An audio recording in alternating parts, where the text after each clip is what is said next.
તો એક દીકરી તરીકે આ જે સભા છે મારી સામે એના ઓવારણા લઉં છું અને માં ભગવતીને એવી પ્રાર્થના કરું કે આપણો જે આ સંપ છે, મારો સમાજ જે અહીંયા એકઠો થયો છે, એને કોઈની નજર ન લાગે.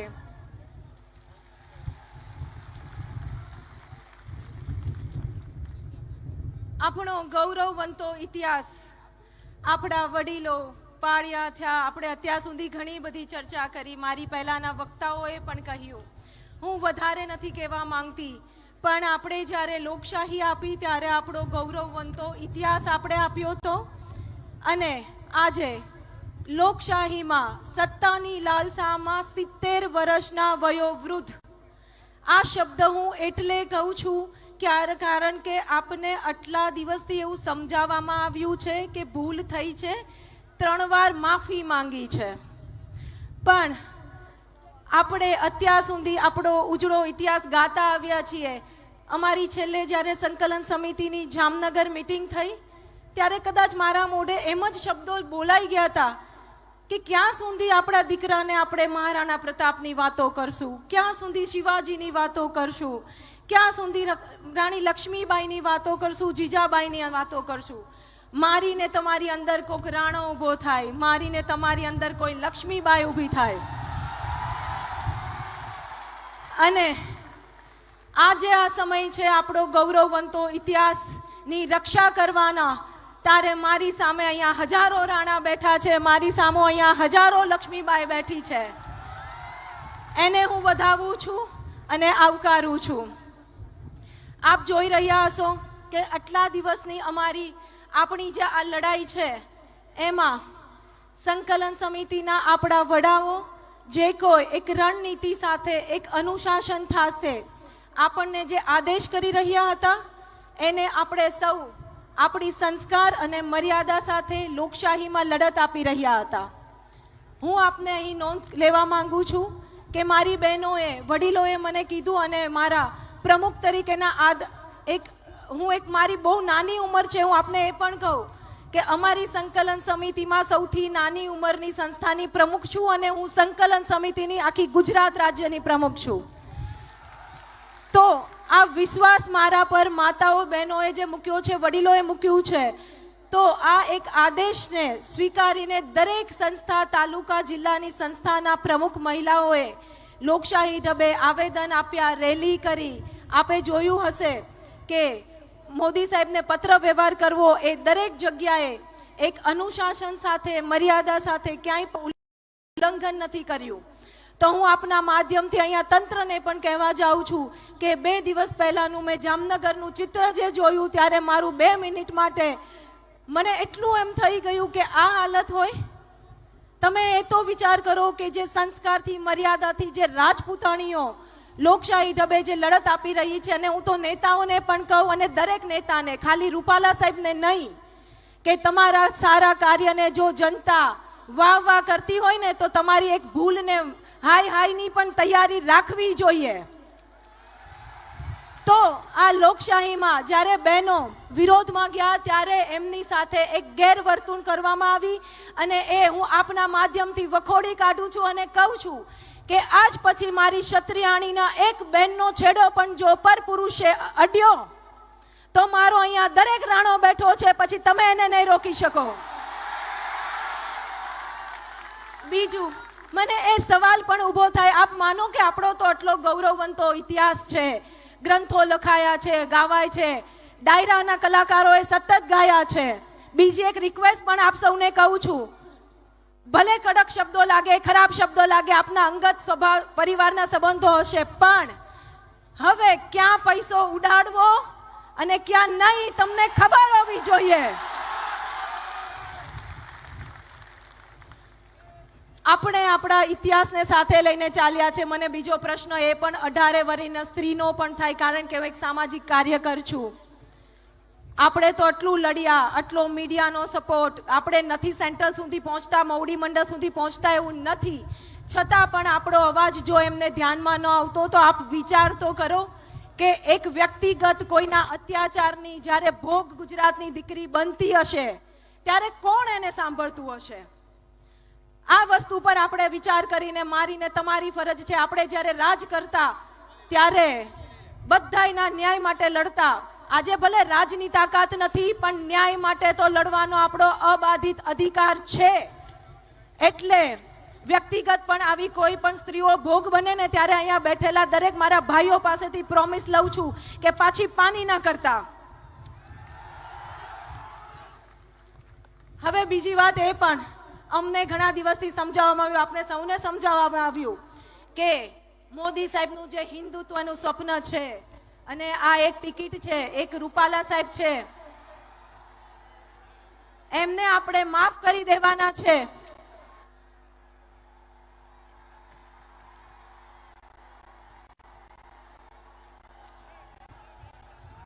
બેસી જાઓ, બેસી જાઓ, બેસીને આપણે ડિસિપ્લિનમાં બેસી રહો. બધા હાથ ઉપર કરો. ખાલી આપણી વચ્ચે જે કોઈ મહેમાન આવે છે આપણે હાથ ઊંચો કરીને એમને આવકારીએ.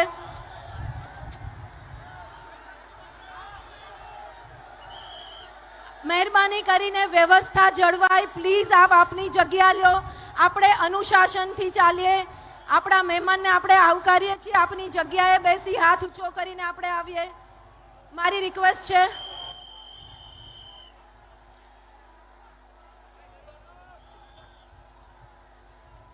મહિપાલસિંહભાઈને, વીરભદ્રસિંહભાઈને આપણે આવકારીએ છીએ તાળીઓના ગડગડાટની સાથે.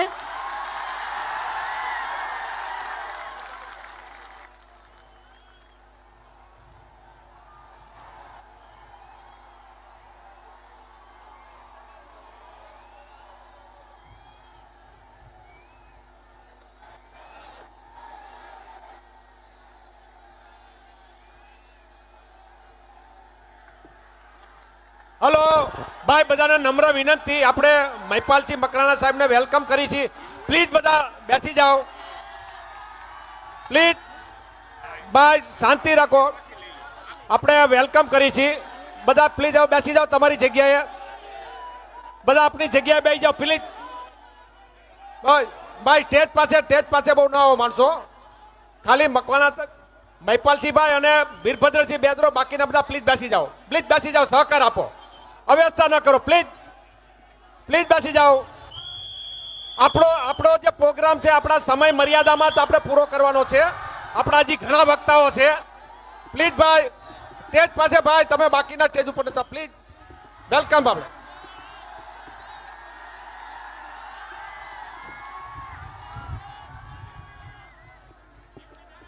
ખૂબ ખૂબ ધન્યવાદ.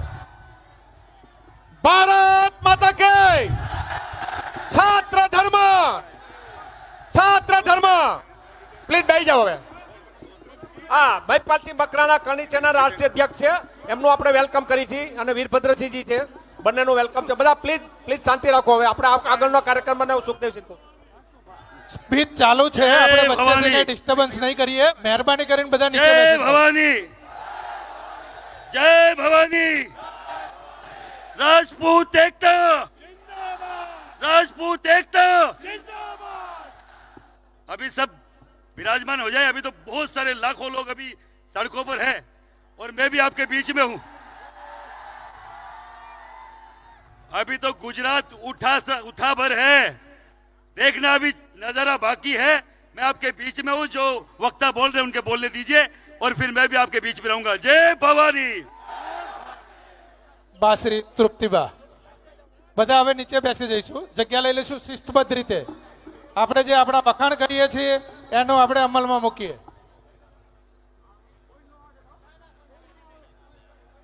તૃપ્તિબા રાહુલ.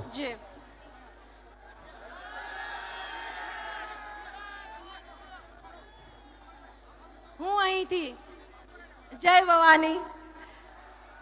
અચ્છા, હવે મુખ્ય વાત જે આપ સૌને કહું છું અને આપ સૌ આના પર નોંધ લો. આપણે સૌ જાણીએ છીએ આટલા દિવસથી આપણને જે કહેવામાં આવ્યું, આપણા જ સમાજના બીજા ભાઈઓ, આપણા જ એમને ક્યાંક ને ક્યાંક આપણને સમજાવવામાં મોકલવામાં આવી રહ્યા છે. તો આપ સૌને હું એ પણ વિનંતી કરું છું કે એમની કોઈક મર્યાદા આવતી હોય. બાકી એમનું ગોત્ર તો આજ છે જે તમારે ને મારું છે. એટલે લોહી તો એમનું પણ મુકળતું હોય, પણ આપણે એના હોદ્દાનું, એમની મર્યાદા હાલો. જાળવશું. ભાઈ અહીંયા મીડિયા સિવાય બીજા જે સ્ટેજની આગળ પ્લીઝ જરા જતા રહેજો પ્લીઝ. મીડિયા સિવાય સ્ટેજ વાળા જે બાજુમાં છે ને પ્લીઝ નમ્ર વિનંતી કે ભાઈ સહકાર આપો પ્લીઝ. હવે આટલો મોટો પ્રશ્ન હોય અને આપણને જ્યારે નજરઅંદાજ કરવામાં આવતા હોય ત્યારે હું અહીંથી કહેવા માંગુ છું કે પાર્ટીમાં જો વિખવાદ હોય તો 2 સીટ ઉપરથી ઉમેદવાર બદલવામાં આવે. પાર્ટીમાં જો વિખવાદ હોય તો રાતે-રાત મંત્રીમંડળ બદલવામાં આવે. તો એક રૂપાલા સાહેબ જ્યારે બહેનો દીકરીઓ પર નિમ્ન કક્ષાની ટિપ્પણી કરી જાય તો એમને કેમ બદલવામાં ન આવે? શું તમે અહીંયાથી એવો મેસેજ આપવા માંગો છો કે લોકશાહીમાં દરેક નેતાને પરમિશન છે કે સત્તામાં બેસવા માટે જ્ઞાતિ જાતિ બેન દીકરીઓ ઉપર ટિપ્પણી કરી શકે? બીજું, અહીં મારી સાથે ઘણા બધા એવા હશે કે જે મોદી સાહેબના ચાહક હશે અને બહેનો દીકરીઓ પર આવ્યા અહીંયા પ્રશ્ન આવ્યો છે ત્યારે આવીને ઉભા રહ્યા છીએ. અત્યારે ગામે મેં ભી મોદી કા પરિવાર એક મુહિમ ચાલે છે. તો હું અહીંયાથી આ માધ્યમથી કહેવા માંગુ છું કે મેં ભી મોદી કા પરિવાર અને હવે મોદી સાહેબના બહેનો દીકરીઓ પર ટિપ્પણી થઈ છે તો મોદી સાહેબ શું જવાબ આપશે?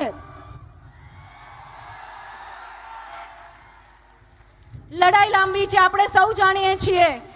અમને ઘણા કહેવા આવ્યા, અહીંયા મીડિયાએ પણ પૂછ્યું કે બેંક ટિકિટ રદ નહીં થાય તો શું કરશું? એટલે મેં કીધું કે હવે તો કેસરિયા કરીને નીકળી ગયા છીએ.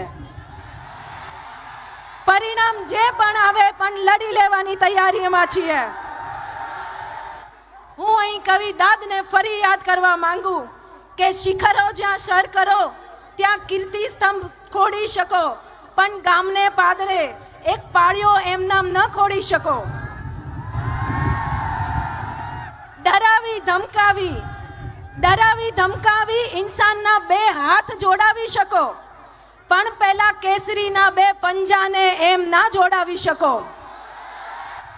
તો અહીંયા આ બધા કેસરીઓ ભેગા થયા છે. એક વાત નક્કી છે, સ્વાભિમાન સાથે સમાધાન નહીં અને નહીં, અને સ્વમાનના ભોગે પણ રાજકારણ નહીં અને નહીં. જય માતાજી.